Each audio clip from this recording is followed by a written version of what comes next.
2026 সালে হিসেব অনুযায়ী কলকাতা ভারতের তৃতীয় ধনীতম শহর, যার জিডিপি 12.45 লক্ষ কোটি টাকা, যা বেঙ্গালুরু ও চেন্নাইয়ের থেকেও বেশি। এটা কে বলছে? নীতি আয়োগ বলছে। বাংলা সেই সব রাজ্যের তুলনায় ক্রমেই পিছিয়ে পড়েছে যেখানে সত্যিকারের সুশাসন আছে ও উন্নয়ন আছে।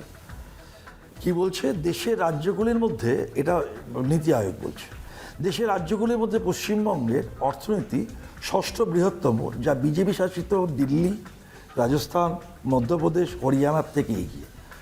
2022 থেকে 24 সময়কালে বাংলার বৃদ্ধি গুজরাট ও মহারাষ্ট্রের থেকে বেশি ছিল, নীতি আয়োগ বলছে। আরেকটা বলে শেষ করি, উন্নয়ন উল্টো পথে চলছে, এটা বলছে বিজেপি। দারিদ্র্যের চাপ ক্রমেই বাড়ছে, মানুষের জীবিকাও সংকটে, এটা হচ্ছে বিজেপির বক্তব্য।